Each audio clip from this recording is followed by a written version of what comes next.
हमारे विद्यालय के बच्चे भी 16 बच्चों ने परीक्षा दिया था और बहुत अच्छा है। आज हमारा दिल गदगद है कि हमारे सपने को साकार कर रहे हैं हमारे बच्चे।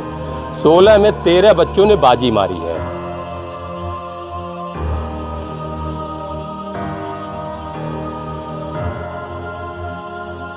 हमारे बच्चे जो है कितनी भी परीक्षाएं हैं, जो छोटे लेवल की परीक्षाएं हैं, सब में हमारा परचम बच्चे लहरा रहे हैं। ये सब बच्चों के सहयोग से और अभिभावक के सहयोग से ही हो रहा है।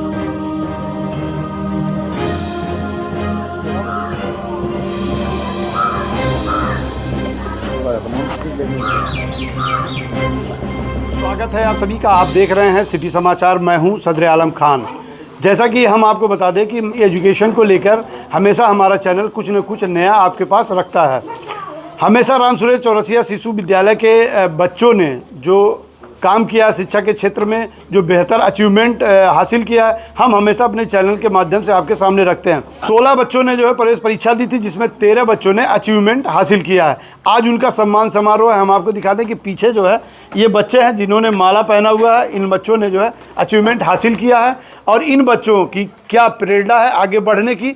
सैनिक ही विद्यालय क्यों चुना उन लोगों ने? क्योंकि कुछ बच्चे ऐसे हैं कि कई विद्यालयों से जो है प्रवेश परीक्षा देने के बाद उसमें सफल हुए, उसको छोड़ने के बाद फिर सैनिक विद्यालय में पहुंचे। सबसे पहले हम इस विद्यालय के जो प्रबंधक हैं उनसे जानने की कोशिश करेंगे कि आज फिर बच्चों ने कुछ अच्छा किया। क्या कहना चाहेंगे उस पर?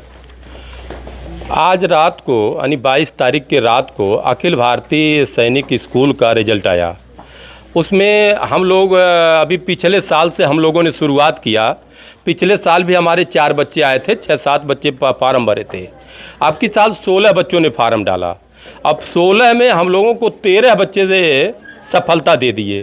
13 बच्चों की जिद और जुनून, देश के प्रति सेवा और समर्पण की भावनाओं ने उनको झकझोर दिया और वो इतना कठिन मेहनत किए कि आज सैनिक स्कूल में भी उन्होंने परीक्षा पास किया। सैनिक स्कूल में, न्यू सैनिक में भी पास कर लिया और सैनिक स्कूल में भी पास कर लिया। यानी कि जो बच्चे पास हुए हैं वो सैनिक और दोनों जगह जा सकते हैं, एडमिशन ले सकते हैं। दोनों विद्यालय में वो एडमिशन ले सकते हैं। पूरे देश के किसी भी विद्यालय में जैसी उनकी मेरिट है उस हिसाब से उनको एडमिशन मिल जाएगा। और इसमें सबसे बड़ी बात है, मैं फिर कहना चाह रहा हूँ, मैं बार बार जोड़ भी देता हूँ। अब आप देख लीजिए हमारे 13 में केवल 3 बच्चे, 3 बालक हैं। बाकी हमारी बेटियाँ जो है विंग कमांडर भूमिका सिंह बनना चाहती हैं। ये बहुत बड़ी बात है। मैं पहले भी बार बार कहता हूँ कि बच्चियों की उड़ान को गार्जियन रोके न, उनको आगे अगर बढ़ने देंगे तो बालकों से बहुत अच्छे आगे जाएंगे। इनके अंदर जो जिद और जुनून, जो समर्पण है, वो बालकों में आज के देखने को नहीं मिलता है। इसलिए मैं बार बार कहता हूँ कि बेटियों को और पढ़ाइए, आगे बढ़ाइए। देखिए, बेटियों को की शिक्षा को लेकर इनका ज़्यादा जोर है, क्योंकि अभी हमारे देश की 2 बेटियों ने जो है पूरे देश का गौरव बढ़ाया है और उसे जो है पूरे विश्व में एक पायदान ऊपर किया है। बच्चियां जो अचीवमेंट हासिल की उन बच्चियों से जानने की कोशिश करेंगे। क्या नाम है बेटा आपका? अदिति। अदिति, किस स्कूल में एडमिशन हो रहा है आपका? सैनिक स्कूल में। क्या बनना है बेटा बड़ा होके? सेना में डॉक्टर। सेना में डॉक्टर? सेना ही क्यों बेटा? मैं देश की सेवा करना चाहती हूँ। देखिए, ये है बच्चों का असल भविष्य। बच्चियां जो हैं देश को कहीं ना कहीं आगे ले जाने के लिए अब आतुर हैं, यानी कि हमारा भारत बढ़ रहा है। क्या नाम है बेटा आपका? अवनी पांडे। आपका अचीवमेंट क्या होगा बेटा? आपने सैनिक विद्यालय में प्रवेश लेने के लिए दिया था, तो अब प्रवेश परीक्षा पास कर लिया है। आगे क्या करने का इरादा है? देश की सेवा करना और सेना में डॉक्टर बनना है। सेना में डॉक्टर, यानी घायलों का इलाज करोगी। बहुत अच्छी बात है। ये बच्चों की पॉजिटिव थिंकिंग है, क्योंकि राम सुरेश चौरसिया शिशु विद्यालय जो है हमेशा ऐसे चुनिंदा बच्चों को जो है देश की सेवा के लिए आगे अग्रसर करता है। इस बेहतर पढ़ाई में बच्चे योगदान भी दे रहे हैं और यहाँ के जो टीचर हैं, हमेशा हम आपको दिखाते रहते हैं कि टीचरों की पढ़ाई, ये विद्यालय का स्ट्रक्चर है, बहुत ज़्यादा साग सज्जा में नहीं है, लेकिन बच्चों के लिए बेहतर भविष्य के लिए हमेशा अग्रसर रहता न, हमेशा जो है बच्चों की पढ़ाई के लिए ये बेहतर व्यवस्था देता है। अभी कुछ दिन पहले जो है यहाँ से इलाहाबाद से अभिभावक पहुंचकर अपने बच्चों के पठन पाठन के लिए जो है यहाँ पर रूम लेकर रह रहे हैं। यानी कि अब मान लीजिए कि मिनी कोटा होता जा रहा है। ये मझगावा गांव और यहाँ पर राम सुरेश चौरसिया जी का नाम सबसे पहले आता। उनकी ये सेना है जो पढ़ाती है बच्चों को, यानी कि जो लंबे लंबे कोचिंग कराने के लिए लोग कोटा पहुँचते हैं, वो सारी व्यवस्थाएं यहीं पर हैं। ये छोटे खान सर हैं, पलवीन सर, इन्हें जो है छोटे खान सर की उपाधि दी गई है और हमेशा बच्चों को सबसे ज़्यादा केयर ये करते हैं। बच्चों का कहना है कि गुरुजी डंडा लेके पूरे गांव में दौड़ते हैं, जो बच्चा पढ़ता हुआ मिलता है उसे इनाम देते हैं और जो पढ़ घूमता हुआ मिलता है उसे पनिशमेंट भी देते हैं। सर क्या लगता है ये जो बातें फैल रही हैं कि डंडा लेकर रात में टहलते हैं, बच्चों की पढ़ाई चेक करते हैं? जी सर, हम लोग डेली बच्चों के साथ जो है यहाँ से लेकर घर तक जो है बच्चों का भरपूर केयर करते हैं ताकि बच्चा जो है एक सही दिशा में जाए और एक सही रिजल्ट पाए। और निरंतर हमारे बच्चे इस पे काम भी कर रहे हैं। हम सभी अभिभावक बंधुओं से कहना चाहेंगे कि थोड़ा सा कम खाइए, थोड़ा सा कम पहनिए, लेकिन बच्चों को जो है अच्छे से पढ़ाइए। बच्चे पढ़ के ही आगे बढ़ेंगे और आपकी गरीबी और आपकी जो है अर्थव्यवस्था को मजबूत बच्चे ही कर सकते हैं। तो अपने बच्चों को जो है अच्छी शिक्षा दीजिए और आगे बढ़ाइए। देखिए, बच्चों के बेहतर भविष्य के लिए हमेशा जो है ये अग्रसर रहे हैं। क्या कहना चाहेंगे अभिभावकों को?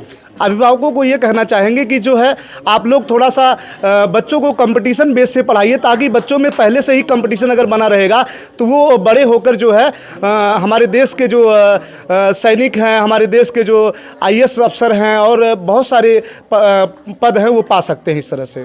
चलिए देखिए, प्रतियोगी परीक्षाओं को इन्होंने तरजीह दी और हर अभिभावक को चाहिए कि अपने बच्चों के कंपटीशन में। अभिभावक की बात हुई तो हमारे साथ जो है हैं इनके 2 बच्चे जो है सैनिक विद्यालय में प्रवेश लेने के लिए जा रहे हैं। क्या कहना है इनका? क्या नाम है मैम आपका?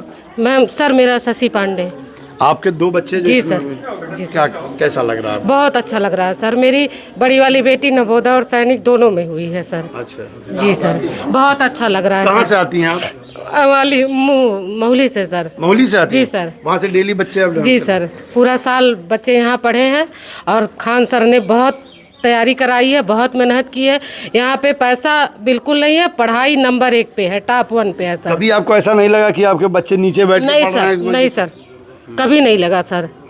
यहाँ पे शिक्षा है। शिक्षा है। जी सर, और धूल में ही शिक्षा प्राप्त होती है सर, कुर्सी और मेज और इस सब में नहीं। उन अभिभावकों को क्या कहना चाहेंगे जो बच्चे जो है फैंसी ड्रेसों में जो पहुंचते हैं विद्यालय में और उनके अभिभावक उनकी फीस का इंतजाम करते रह जाते हैं, उनको क्या कहेंगे? मैं उनसे भी कहती हूँ, जिसके पास जो भी इस समाचार को देखे वो एक बार यहाँ पे अपने बच्चे को पढ़ाई का मौका दे, जिससे बच्चे आगे बढ़ सके।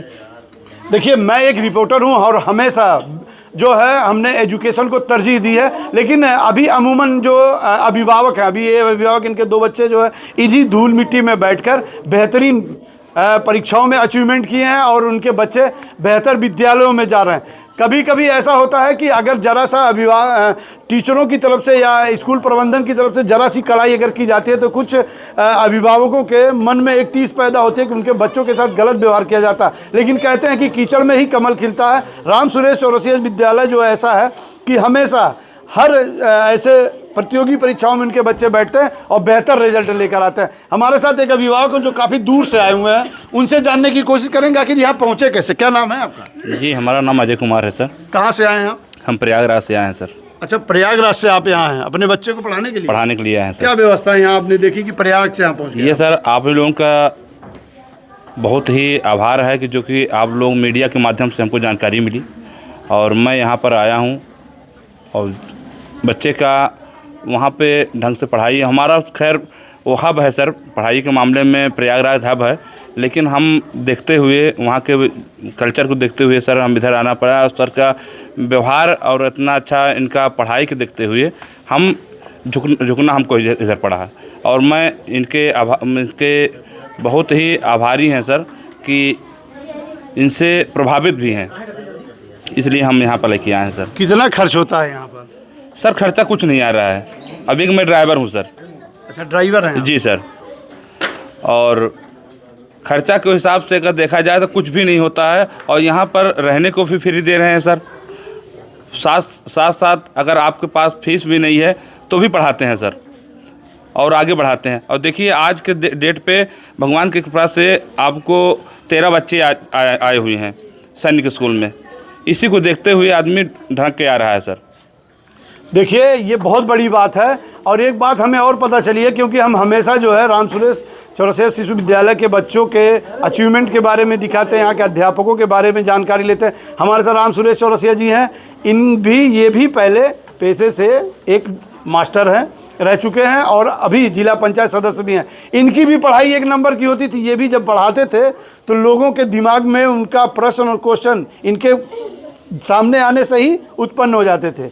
बहुत सारी पढ़ाई रही है, आपके बच्चों को पढ़ाते थे। पढ़ाने में आपको जो बड़ा स्ट्रिक्ट टीचर कहा जाता था, उस समय की पढ़ाई और इस समय की पढ़ाई में क्या अंतर है सर? कम शब्दों में बताइएगा। देखिए, जो बहुत पहले प्राइमरी विद्यालय में पढ़ाया जाता था तब तो वहाँ शिक्षा थी, क्योंकि 5 तक हम लोग जो पढ़े प्राइमरी में, वहाँ 5 से 7 अध्यापक रहा करते थे। पढ़ाई को तब महत्व दिया जाता था। आज थोड़ा सरकार की तरफ से डेकोरेशन में ध्यान दिया जा रहा, वहाँ भी तमाम जनगणना, मनगणना, आर्थिक गणना और ये मिड डे मील, तब हमको भोजन की आवश्यकता थी। आज के 40-50 साल पहले तब सरकार हमको वहाँ भोजन नहीं देती थी, बल्कि हमें 7-5 अध्यापक लगा करके शिक्षा देती थी। आज हमें भोजन की आवश्यकता उतना नहीं है। आज हमको सबसे पहले शिक्षा की आवश्यकता है, लेकिन सरकार की पालतियाँ हैं, अब हमको वो भोजन दे रही हैं, हमको वो किताब कापी बस्ता दे रही हैं। पहले हमारी गरीबी बहुत थी, हम सामा कोदो और गन्ना का रस और गाजर खा करके हमारे माता पिता पढ़ाते थे परिश्रम करके, तब शिक्षा दिया जाता था। आज शिक्षा नहीं, आज भोजन दिया जाता है। ये पॉलिसी सरकार की हमारे समझ से परे है। फिर भी जितने भी पुराने अध्यापक थे, जो लगन था, जो उनके अंदर एक भावना थी, वो आज के टीचरों में कम देखने को मिलता है। ऐसा नहीं है, बहुत सारे हमारे टीचर हैं जो बहुत ही आदरणीय हैं, अपने बच्चे से ज़्यादा प्यार, ज़्यादा मेहनत दूसरे जो विद्यालय के बच्चों से करते हैं। तो हम सभी टीचरों को, अध्यापक हैं युग निर्माता, छात्र राष्ट्र के भाग्य विधाता, इस भावना से अगर हम काम करेंगे, समाज को एक नई दिशा देने का अगर कोई काम कर सकता है, समाज को बेहतर का अगर कोई बना सकता है, तो केवल अध्यापक बना सकता है। अगर समाज विकृत हो रहा है, समाज कहीं न कहीं विखंडित हो रहा है, नशीले पदार्थों के सेवन की तरफ अगर बच्चे भाग रहे हैं, तो अगर कोई दोषी है तो पहला दोषी अध्यापक और अभिभावक हैं। अभिभावक और अध्यापक उनकी दिशा को सही रास्ते पर नहीं ले जा रहे हैं, वो अपनी जिम्मेदारी को नहीं निभा रहे हैं। यही दोष है कि सब नशे की तरफ जा रहे हैं। नौजवानों से और बच्चों से कहना चाहेंगे, नशा नाश की जड़ है भाई, फल इसका अतिशय दुखदाई। गांजा, भांग, शराब, तंबाकू, ये सब हैं तनमन के डाकू। इधर नहीं ध्यान देना है, हमें केवल शिक्षा का नशा होना चाहिए, वही हमारी हर मंजिल को दे सकता है। देखिए, बहुत बड़ी बात हो गई। इन्होंने कह दिया कि जो शिक्षा को तरजीह दी जाए। हमारा सिटी समाचार हमेशा जो ऐसे मुद्दों को लेकर सामने निकलता है,